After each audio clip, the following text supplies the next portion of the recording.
Good morning, Yogesh sir. Good morning. Sir. Good morning, sir. So, I think I am. Multiple participants. Yes, sir. Okay. So thanks to the senior members of the SAFE group, the director sir, deputy director ma'am, and senior professor of the SAFE group.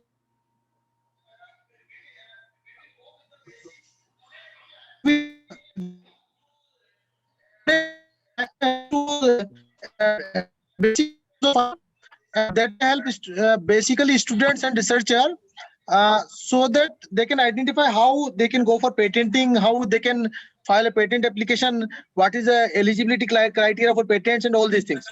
So let's shift to the slides.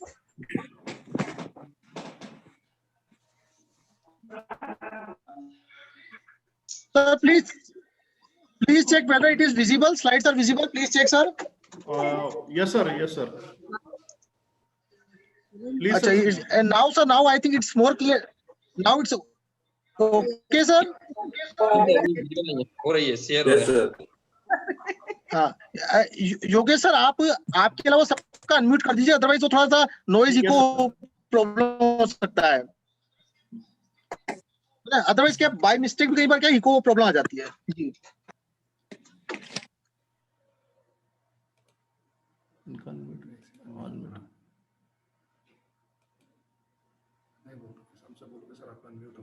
Sir आपका unmute हो गया है, unmute कर लीजिए sir अपने को, mute किया था मैंने, अनम्यूट कर लीजिए sir Vikas sir,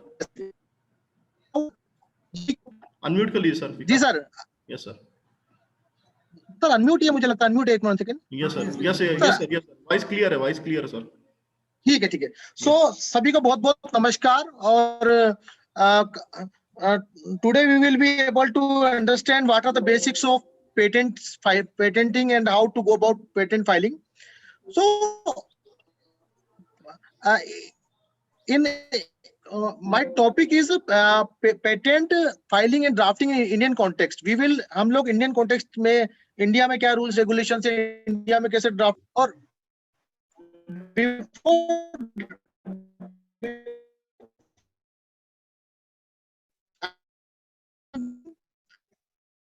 rights for categorized Coca-Cola, Google,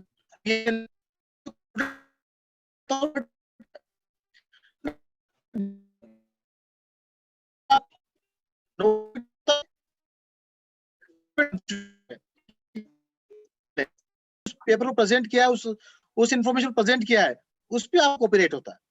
तो और the good thing is that all the 4 aspects are recognised by the government of India. Government इसका प्रॉपर आपको सर्टिफिकेट इशू करती है, ताकि if anyone misuse your these intellectual property rights, you can go for filing a complaint, filing a suit, filing an FIR, whatever the applicable remedy available.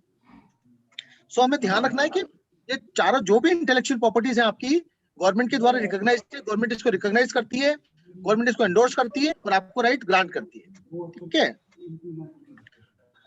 now we will come directly to the patent. आप लोग काफी सारे students भी हैं, कुछ researcher भी हैं। हम लोग देखते हैं कि आप लोग भी काफी लोग पीटर इंग्लैंड के जो गारमेंट्स आप लोग यूज करते होंगे, उसके शर्ट्स हैं, उसके डेनिम शर्ट्स हैं, डेनिम जीन्स हैं, जो भी है। तो इसमें क्या फीचर है, आपने कभी नोटिस किया कि अभी आप अगर पीटर इंग्लैंड का अगर एडवर्टाइजमेंट देखेंगे, तो इवन जो उनका जो अपैरल जो शर्ट है उनका, उसमें भी पेटेंटेड टेक्नोलॉजी यूज करके उन्होंने नीम और Vikas sir, sorry to interrupt you, but your slides are not visible. Since there is some problem. Yes sir. Now? Slides. No sir. Sir close करके दोबारा ओपन कर दीजिए सर, उसको स्टॉप कर दीजिए। अच्छा ठीक है, दोबारा कर दीजिए, रन हो जाएगा। अच्छा न्यू शेयर। जी ओके, स्लाइड स्क्रीन ऑफ कर दीजिए। Yes, 1 second, again you have to share, again you have to share sir.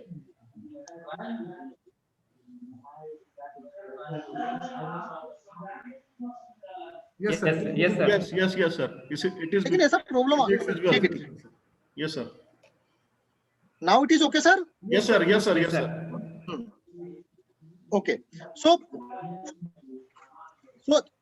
काफी सारे जो आप लोग देखते हैं जो पीटर इंग्लैंड की गारमेंट्स करते हैं, तो इवन जो इनके जो गारमेंट्स है उस फैब्रिक टेक्नोलॉजी में भी एक जो डाई का प्रोसेस है वो पेटेंट हुआ है।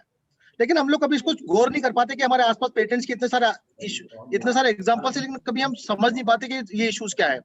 तो जो ये एक सिंपल एग्जांपल है, और ये जो आप पीटर इंग्लैंड का जो शर्ट पहन रहे हैं जिसमें जो डाई प्रोसेस है वो ऑलरेडी पेटेंटेड है, जिसमें नीम और तुलसी का जो इन्होंने एक इंग्रेडिएंट डाला हुआ है ताकि आपको anti fungal anti bacterial properties उसकी आपको अपने फैब्रिक में मिल सके। तो एक सिंपल सा एग्जांपल है कि आप अपने आसपास पेटेंट्स के रिलेटेड जुड़े हुए हैं, लेकिन कभी हम लोग इसको ज्यादा गौर नहीं कर पाते ड्यू टू वन रीजन। और सेकंड एग्जांपल देखिए, ये आप देखिए, ये सर आप बता सकते हैं ये क्या चीज स्क्रीन पे क्या नजर आ रहा है आपको विपिन सर? स्टंप है सर। स्टंप। तो इवन जो स्टंप्स आपके हैं उसमें भी कुछ पेटेंट का कुछ इश्यूज है, मैं आपको समझाता हूँ कैसे। पहले जो हम लोग रन आउट या स्टंप आउट हो जाते थे, कुछ प्लेयर्स या फिर रन आउट हो जाते, स्टंप आउट हो जाते, हिट विकेट हो जाते थे, तो बड़ा इशू आता था कि किस मोमेंट पे आपके बैट ने या बॉल ने उस स्टंप को हिट किया, what was the actual point. तो कभी रन आउट्स के गलत डिसीजन हो जाते थे, कई बार स्टंपिंग के गलत डिसीजन हो जाते थे। तो इसको सॉल्व करने के लिए अभी आप देखते होंगे इसके एलईडी स्टंप्स आप लोग देखते होंगे, आप लोग जब भी मैच वगैरह देखते हैं T20 या वर्ल्ड कप के मैचेस, तो इस तरह के एलईडी स्टंप्स आ चुके हैं। तो you will be surprised to know ये जो स्टंप की जो टेक्नोलॉजी है जिसमें एलईडी ब्लिंक करता है, इस टेक्नोलॉजी भी ऑलरेडी पेटेंट हो चुका है। और ये पेटेंट किसने किया है? ब्रॉन्टे एकरमैन ने इसको पेटेंट किया है, और इसका पेटेंट का नाम है system for indicating movement of an article from one position to और ओरिएंटेशन टू अनदर पोजीशन और ओरिएंटेशन। तो यू कैन सी एक जो आपका सिंपल जो मैकेनिज्म है, जो जिसमें आप लोग क्रिकेट मैच देखते हैं, उसके अंदर जो स्टंप के अंदर एलईडी जो ब्लिंक वाला ऑप्शन है वो आपका पेटेंट हो रखा है।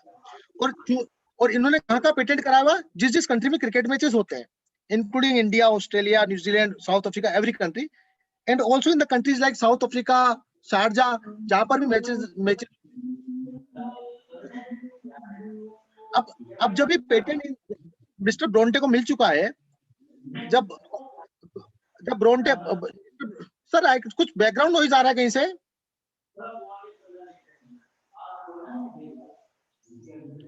विपिन से कहीं बैकग्राउंड नॉइज आ रहा है? Yes sir, we will check it.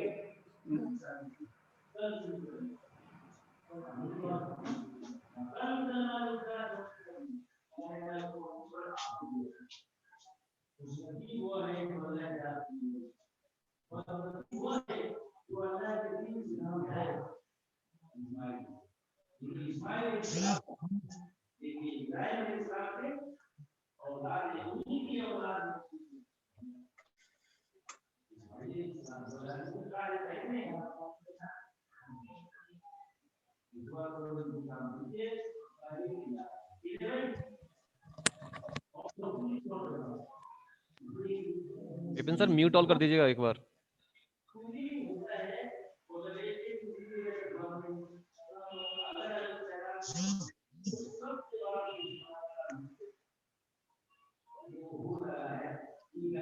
आप नहीं हो?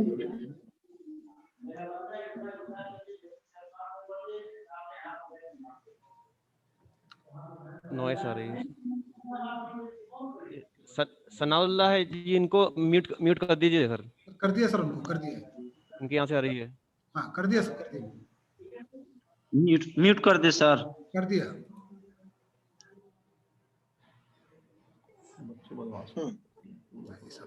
Continue sir, continue. हाँ ओके। सो इन्होंने कहाँ का पेटेंट किया हुआ है? जिस कंट्री में स्टंप्स की रिक्वायरमेंट है, जैसे कि जहां मैचेस खेले जाते हैं, including India, Australia, New Zealand, plus जो कंट्री जहां पर जैसे कि यूएई है, दुबई है, वो एरिया जहां पर भी मैचेस खेले, वहां इन्होंने स्टंप्स को पेटेंट किया हुआ है। और for each match he charge some lakhs of rupees to provide this technology for the match. So ये एक पेटेंट का पावर है आपका, देख सकते हैं आप। और एक इसका क्लेम पढ़ेंगे तो आप देखो बिल्कुल सिंपल से क्लेम इन्होंने बनाया है, an assembly for indicating movement of an article used in a sporting activity from first position or orientation to second position or orientation. Basically इन्होंने एक स्टंप का जो मूवमेंट होता है, स्टंप आगे पीछे होता है या इसका मूवमेंट होता है, उसको डिटेक्ट करने के लिए एक ये पेटेंट बना, जिसमें एक इलेक्ट्रिकल सर्किट इन्वॉल्व है, एक असेंबली है इलेक्ट्रिक, जिससे आपको डिस्प्लेसमेंट पता चलता है कि कितना ट्रिगर इवेंट पे कितना डिस्प्लेसमेंट हो रहा है।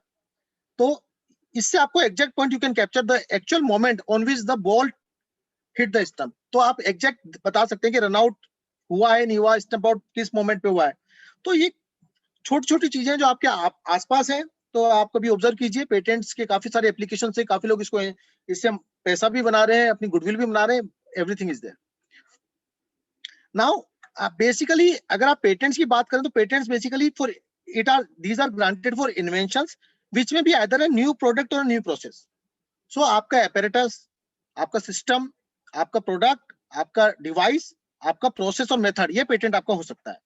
और पेटेंट्स के second eligibility is a technical advancement. It should be technically advance, it should not be mayor arrangement rearrangement. ऐसा नहीं होना चाहिए कि 2 kg वेट पे आपने 2 kg वेट लगा दिया, बोला sir it's 4 kg, it's a mayor arrangement rearrangement. थोड़ा सा इट शुड बी, उसमें कुछ सेंसर मैकेनिज्म हो, ठीक है, जिससे आप देख सकेंगे फर्दर वेट और इंक्रीज करना है या डिक्रीज करना है, तो कुछ ना कुछ टेक्निकल एडवांटेज, जिसका टेक्निकल इनपुट होना चाहिए। And third is that can be used and manufactured in industry. whatever patent, whatever invention you developed should be capable to be, you should be able to reproduce in industrial scale. Means ऐसा नहीं हो कि आपने एक बार invention develop कर लिया, उसके बाद दोबारा उसको रिपीट नहीं कर पा रहे। It should have some standard mechanism to repeat the invention so that multiple products can be, process can be generated out of the invention. और हमेशा याद रखना है आपको, पेटेंट फंक्शनल एस्पेक्ट के लिए होता है, लुक के लिए नहीं होता कि साहब इट्स ओवल शेप तो इसको पेटेंट दे दो, है ना, ये नहीं। It's for function feature. इसका पेट्रोल एफिशिएंसी बढ़ रहा है इंजन का, ठीक है, फ्यूल इनलेट प्रॉपर हो रहा है, ठीक है, इलेक्ट्रिसिटी की पावर, ब्राइटनेस ज्यादा मिल रही है आपको एलईडी में, तो जो फंक्शनल एस्पेक्ट होता है उसको आप पेटेंट करते हैं। और ये बिल्कुल ब्रीफली बताऊंगा मैं आपको, पेटेंट्स टेरिटरी वाइज होता है। अगर आपने इंडिया में अप्लाई किया तो राइट्स इंडिया में होंगे आपके, आपने जर्मनी जापान में किया तो वहां भी आपके राइट्स होंगे। तो जिस जिस कंट्री में आप अप्लाई करोगे वहां पर राइट्स होंगे। और ये 20 ईयर्स के लिए मिलते हैं केवल। और सारे फील्ड्स जैसे कि इलेक्ट्रिकल से, इलेक्ट्रॉनिक्स है, मैकेनिकल है, बायोटेक है, फार्मास्यूटिकल से, सब में आपको प्रोडक्ट और प्रोसेस दोनों पेटेंट्स अलाउड है as on the date. So this was the basic. So and one more thing, one invention and one patent. तो अगर आपने एक इन्वेंशन किया तो उसका एक पेटेंट मिलेगा, लेकिन अगर आपके दो डिफरेंट इन्वेंशन है तो उसका पेटेंट डिफरेंट होगा। ओके, उसको आप एक में नहीं डाल सकते। अगर डालोगे तो it will be, examiner will ask to make another application. So हमेशा ध्यान रखना है आपको, unity of invention should be there. Okay, then आपको बताना इन्वेंशन कैसे काम कर रहा है, कैसे आपका जो इंक पेन का इंक है वो कैसे फ्लो कर रहा है, नोजल से कैसे निकल रहा है, कैसे वो सेग्रीगेट हो रहा है, तो आपको प्रोसेस बताना है उसको, ठीक है, कैसे how it is functionally improve. और वन मोर थिंग, जनरली मैंने देखा कुछ लोग अपने इन्वेंशन के एडवांटेज डिस्क्राइब करते हैं कि it is used to write on plain paper, it is used to write on silky paper. No, आपको फोकस करना है कैसे काम कर रहा है, इंक कैसे निकल रहा है, इंक कैसे उसमें पर्कुलेट हो रहा है, इंक कैसे स्टोर हो रहा है, इंक कैसे पता चल रहा है, इंक कैसे खत्म होगा। तो जो आपके फंक्शनल एस्पेक्ट है आपको उसको डिस्कस करना है application. So you should give the correct information, you should give the full disclosure. अगर कोई एक्सपेरिमेंट है तो वो भी आप डिटेल देनी चाहिए आपको पेटेंट्स में। अब मैंने आपको बताया कि एक लैपटॉप है, जैसे अगर आप सपोज कीजिए आप लोग लैपटॉप यूज कर रहे हैं तो उसमें कितने सारे कंपोनेंट्स हैं। एक स्टोरेज डिवाइस है, एक मदरबोर्ड है, एक इट में है वायरलेस कीबोर्ड, इट में हुआ बैटरी, इट में है display system. So all these में हैव 5 डिफरेंट पेटेंट्स। सो अगर आप लैपटॉप का मैन्युफैक्चर करना चाहते हैं, कोई कंपनी खोलना चाहते हैं, तो आपको ऑल दीज 5 इन्वेंटर से आपको अपने राइट्स लेने पड़ेंगे कि सर मुझे डिस्प्ले यूज करना है, मुझे बैटरी यूज करनी है, मुझे कीबोर्ड यूज करना है, मुझे मदरबोर्ड यूज करना है।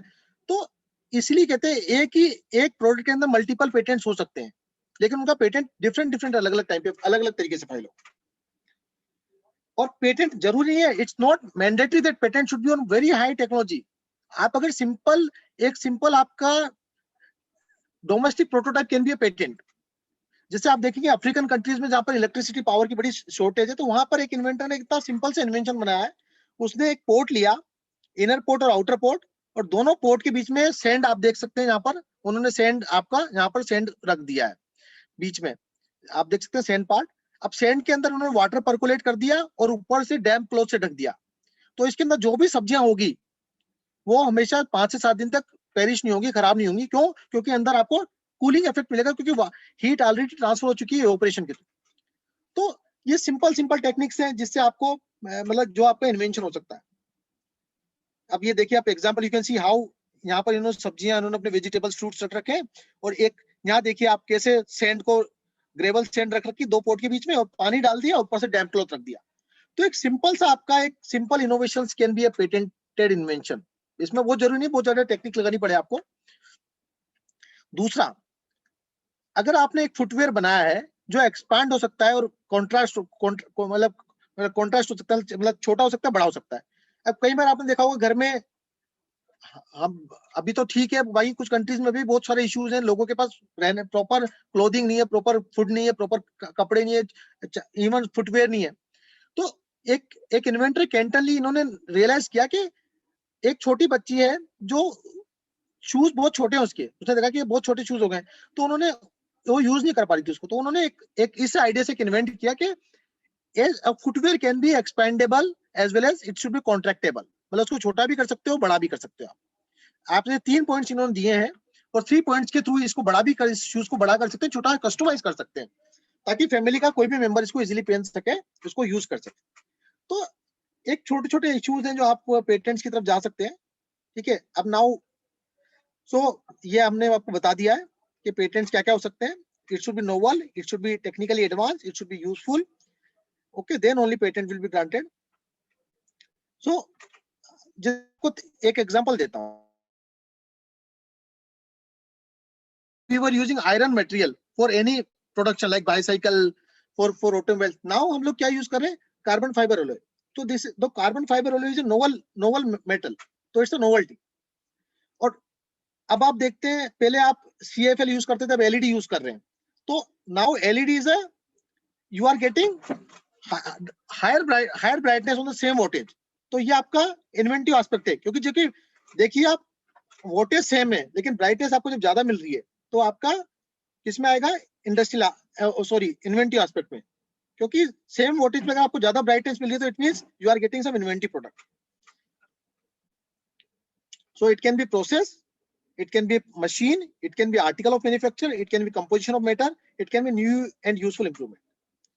जैसे कि चेयर विद फुटरेस्ट, एक नॉर्मल चेयर अवेलेबल है लेकिन आपने उसको फुटरेस्ट लगा दिया, और चेयर अवेलेबल है आपने उसको रोटेट कर दिया, तो ये जो इंप्रूवमेंट है ये भी आपको पेटेंट में आता है। कोई कंपोजिशन आपने पेंट्स बनाए, ड्रग्स, मेडिसिन बनाई, वो भी आपको पेटेंट है। फिर आपने आर्टिकल ऑफ मैन्युफैक्चर से चेयर्स, पेंसिल, सीट्स, ये भी आपका पेटेंट हो सकता है। आपको मशीन, जैसे motorise device for clearing leaves out of, जैसे कि अपने जो पेड़ों की जो नीचे जो झुक जाते हैं तो उनकी पत्तियों को अलग करने के लिए वो मशीन से, वो भी आपको पेटेंट हो सकता है। और आपका कुछ हीटर्स बनाने का कोई मेथड है, वो भी आपका हो सकता है। तो any process, any product, any article of manufacture can be patented. ये हमने ऑलरेडी डिस्कस किया हुआ है। नाउ हम लोग डिस्कस करते हैं another aspect, problem solution approach क्या होती है।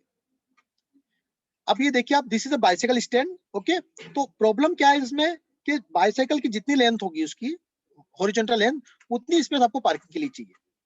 तो इट्स वेरी डिफिकल्ट, कई बार कंजेस्टेड एरिया में साइकिल पार्क करनी पड़ती है या कुछ इश्यूज होते हैं। तो उसको सॉल्व करने के लिए एक इन्वेंटर ने एक अपना इन्वेंशन तैयार किया, जिसको उन्होंने बोला vertical bicycle parking bike racks. तो इसमें now they have converted the horizontal mechanism into vertical. अब देखिए आप कितना सारा स्पेस आपका हो गया, ऑलमोस्ट 50% से ज्यादा आपका स्पेस सेव हो रहा है। तो problem solution approach can be also patentable subject matter. अब सेल्फ लिफ्टिंग आयरन, आप लोगों ने कई बार देखा होगा कि हम लोग प्रेस करते करते कई बार भी आयरन करते, कपड़ों को जो आयरन करते हैं, तो we got immediate call, urgent call, और we lost our concentration and we go on attending the call without lifting the iron from the garment। तो उस केस में आपका गारमेंट खराब हो सकता है, उसमें वो जल सकता है, उसको डैमेज हो सकता है। तो यहाँ पर इन्होंने सेल्फ लिफ्टिंग आयरन का मैकेनिज्म डेवलप किया है, इन विच जैसे आप अपना हाथ वहां से हटाएंगे आयरन पे से, उस पे हैंडल पे से, तो ये ऑटोमेटिक डिटेक्ट कर लेगा कि हाथ हट चुका है, तो ऑटोमेटिकली नीचे से ये कुछ एरिया इसका निकलेगा, बाहर निकल जाएगा, इसको प्रोटर्ब हो जाएगा, बाहर निकल जाएगा। तो आपका जो आयरन प्लेट है, जो प्रेस वाला प्लेट है, वो अपने आप डिस्टेंस मेंटेन कर लेगा क्लोथ से। वहां पर बीच में कुछ अरेंजमेंट आ जाएंगे ताकि आपका जो क्लोथ है वो सेफ हो जाए।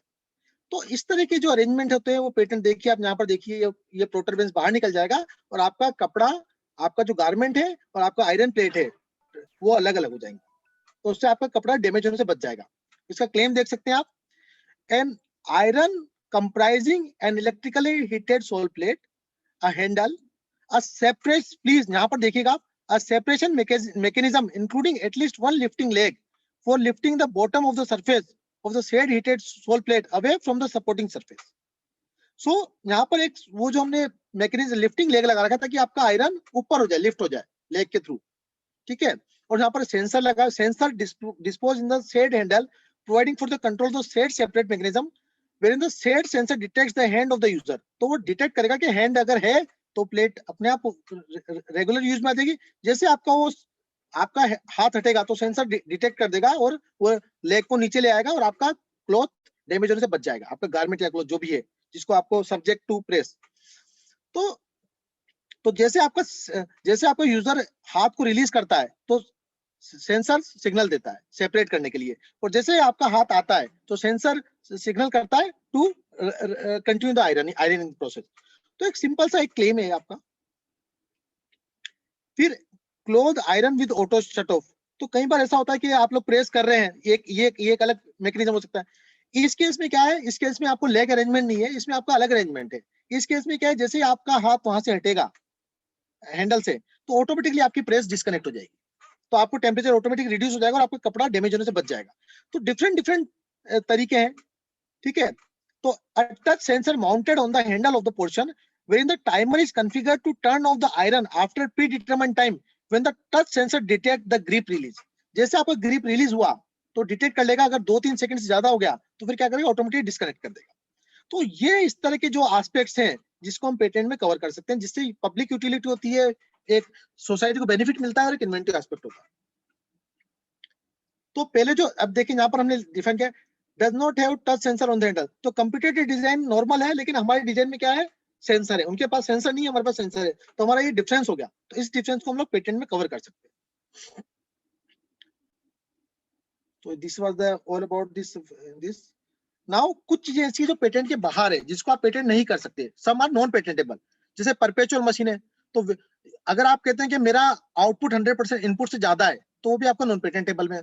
कुछ सोसाइटी के अगेंस्ट, जैसे कि फूड एडल्ट्रेशन, खाने में मिलावट करने की कोई टेक्निक है, या फिर स्मोकिंग का कोई टेक्निक है, तो वो एथिक्स के बाहर है, तो उसको पेटेंट के बाहर रखा गया है। कुछ जैसे कि आपकी साइंटिफिक प्रिंसिपल, जैसे ग्रेविटेशनल फोर्स है, डार्विन्स थ्योरी है, आइंस्टाइन प्रिंसिपल है, ओके, ये जो चीजें हैं जो नेचुरल जो होती है प्रिंसिपल्स, उनको बाहर रखा गया है। एक डिस्कवरी है, सपोज करिए आप, जैसे भोपाल में आपको कोई पर्टिकुलर मिनरल मिल गया आपको, ठीक है, कोई पर्टिकुलर एरिया में जाके आपको मिनरल मिला, आपको वहां पहाड़ों पे जाके, तो डिस्कवरी है, that will come under discovery, that will not come under the patent. फिर अलग अलग एस्पेक्ट्स इन्होंने दे रखे हैं, ठीक है। एग्रीकल्चर का जो तरीका होता है, जैसे कि कैसे आप लोग सीड्स को डालते हैं, कैसे, वो भी पेटेंट के बाहर है। लेकिन एग्रीकल्चर इंस्ट्रूमेंट्स आर पेटेंटेबल, ठीक है। इस तरह से जैसे वैक्सीनेशन का तरीका है, उसको पेटेंट, डॉक्टर्स के ट्रीटमेंट को बाहर रखा गया है, ठीक है। मियर अरेंजमेंट, रीअरेंजमेंट को भी अपने पेटेंट से बाहर रखा गया है। सपोज कीजिए आप, एक पेन अवेलेबल है ऑलरेडी, ओके, आपसे पेन से राइटिंग करते हैं, वो आपने क्या किया, पीछे उसके एक ग्रूव बना के उसके अंदर रबर फिट कर दिया। अब कभी तो आप पेन यूज करें, कभी आप रबर यूज कर रहे हैं, जब रबर की जरूरत, तो ये इंडिपेंडेंटली वर्क कर रहे हैं, इसमें कोरिलेशन नहीं है। तो जहां पर अगर कोरिलेशन ना हो, इंडिपेंडेंट वर्क कर रहे हैं दो डिवाइस, तो वहां पर पेटेंट नहीं मिलता, ओके। तो लेकिन आप उसमें डिजाइन पे जा सकते हैं, वहां पर उस केस में कुछ चीजें सीक्रेसी में आती है, जैसे कि आपकी गन्स वगैरह से रिलेटेड इन्वेंशन है, एटॉमिक एनर्जी से रिलेटेड इन्वेंशन है, वो आपके रेडियम, थ्योरियम, जो रेडियो एक्टिव, वो आपके पेटेंट्स के बाहर रखी गई है, उनको पेटेंट अलाउ नहीं करते जनरली। सो ये सब आपका थोड़ा सा एक हल्का सा एक ये है पेटेंट फाइलिंग का तरीका। जब आप सबसे पहले पेटेंट फाइल करते हैं, फिर उसको क्लासिफाई करते हैं कि इलेक्ट्रिकल का है, मैकेनिकल का है, किस पर्पज से, फिर चेक करते हैं कि एटॉमिक एनर्जी का है, डिफेंस का है। तो अकॉर्डिंगली वो देखते हैं कि अगर कोई इन्वेंशन अगर आपका एटॉमिक एनर्जी या डिफेंस से रिलेटेड, तो उसको वो रेफर कर देते हैं कंसर्न डिपार्टमेंट को फॉर द अप्रूवल। वो पब्लिश नहीं करते, और अगर वो इससे रिलेटेड नहीं है तो उसको पब्लिश कर देते हैं, ठीक है। फिर उसका एग्जामिनेशन होता है, फिर उसका ग्रांट होता है, ठीक है। ये एक मोटा मोटा प्रोसेस है, लेकिन ध्यान रखिएगा कि अगर एटॉमिक एनर्जी या डिफेंस से रिलेटेड तो कई बार इश्यूज आ जाते हैं। और सेकंड मेडिकल यूज का भी पेटेंट आपको नहीं, न्यू मेडिकल यूज या सेकंड यूज, या new use of a non substance, जैसे कि एक टॉर्च है।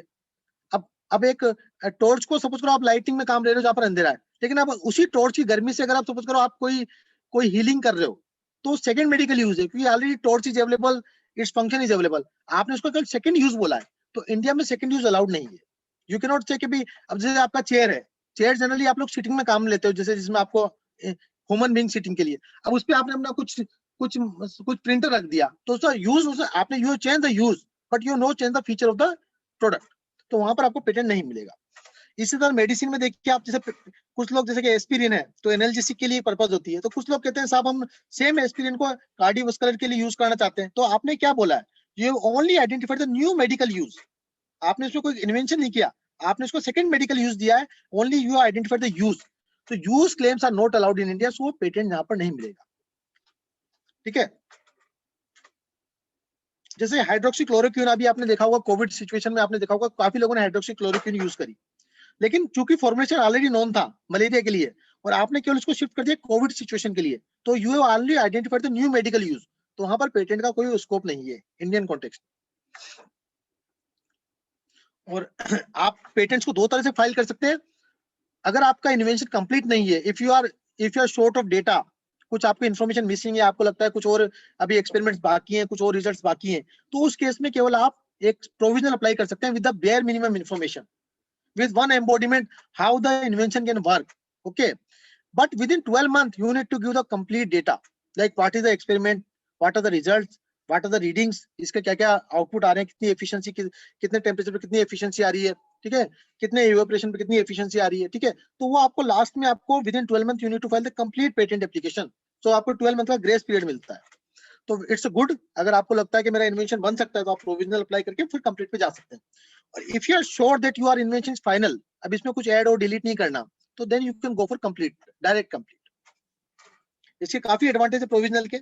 कई बार होता है कि हम लोग किसी को डिस्क्लोज कर देते हैं, किसी न्यूज़पेपर में डाल देते हैं, या फिर किसी हमारे फ्रेंड को बता देते हैं, फेसबुक पे डाल दे, या किसी सोशल नेटवर्किंग पे डाल दे, या कोई ब्लॉग पे डाल दे, तो it's always beneficial to file provisional if you are sure that the invention will be completed within the 12 month time.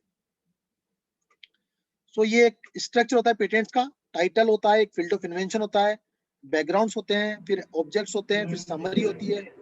Sir, we are running out of time. We have only 2 minutes remaining. So. I am just winding up, sir, winding up. Okay, okay. देखिए ये जो आपका जो सारी जो चीजें हैं, claims, abstract, everything you know, लेकिन पेटेंट में आपको एक क्लेम का थोड़ा सा एक एस्पेक्ट है जो आपको डिफरेंटली हैंडल करना पड़ेगा, क्योंकि how you file the claims is very important. और जो पेटेंट ऑफिस जो ग्रांट करता है वो क्लेम ग्रांट करता है, आपका पूरा इन्वेंशन ग्रांट नहीं करता, they only grant the claim part, तो ये आपको ध्यान रखना है। और कुछ टाइटल सिंपल होना चाहिए, जैसे फोल्डेबल चेयर है, मल्टी डायरेक्शन स्विच है, मेथड ऑफ वाटर प्यूरिफिकेशन है, ठीक है, mobile and automated apparatus for shifting the goods है, process to condense the water droplet है, तो ये प्रोसेस पेटेंट हो गया आपका। Herbal composition to treat constipation, तो डिफरेंट टाइटल हो सकता है जो उससे रिलेटेड हो, ठीक है। एक आपका जो ड्राइंग्स होती है वो उसमें नंबर दिए जाते हैं आपको कि 1 2 5 7, जो आपके पार्ट को इंडिकेट करता है कि 1 डिनोट दिस, 2 डिनोट, तो जब शीट में आप लोग नंबर देंगे, लेकिन स्पेसिफिकेशन में आप लोग मेंशन करेंगे कि 1 क्या डिनोट कर रहा है, 4 क्या डिनोट कर रहा है, 5 क्या डिनोट कर रहा है, ये आपका इंपॉर्टेंट पॉइंट है। फिर एक कुछ एग्जांपल्स हैं, देखो आप इस तरह की ड्राइंग्स होती है आपकी, जैसे 105 सपोर्ट बीम है, 119 ब्रैकेट है, ठीक है, आपका सेंसर यूनिट 107 हो गया, तो आपको दिखाना ही है। यहाँ पर मैंने एग्जांपल दिया है कि 106 क्या है, 10, लेकिन वहां पर केवल आपको 104 लिखना है। जो ट्रैक आपको लिखना है अंदर, motor driving track lightning system 106, तो यहाँ पर 106 यहाँ पर लिखेंगे आप ड्राइंग में, motor driving track lightning system specification लिखेंगे। तो ये काफी इंपॉर्टेंट है कि आप लोग ड्राइंग से बनाते हैं। फिर मैं आपको थोड़ा सा एक हल्का सा एग्जांपल दूंगा, कैसे आप लोग, मैं I will take not more than 2 minutes. जैसे ब्रश है, तो ब्रश को you can target cleaning article, आपको उसको एलोबरेट करना है फंक्शन। कैमरा की जगह आप लिख सकते हैं image capturing unit, pen pencil की जगह लिखते हैं राइटिंग इंस्ट्रूमेंट के फंक्शन क्या कर रहा है। तो जब भी हम पेटेंट की बात करते हैं फंक्शन की बात करते हैं, हाउ इट फंक्शन, ठीक है। जैसे कि देखिए आप बॉल बेयरिंग को आप लिख सकते हैं प्लूरलिटी ऑफ बॉल्स, पेन को लिख सकते हो राइटिंग इंस्ट्रूमेंट। इस तरह से आप लोग इलेक्ट्रिकल के कुछ बच्चे हैं, तो जैसे कि बैटरी को लिख सकते हैं आप लोग electrical power sources for electronic circuit, ठीक है। इस तरह से आप लोग नेल, स्क्रू और रिवेट्स की जगह लिखते हैं फास्टनिंग नील्स। तो you need to highlight your invention in terms of function. Okay.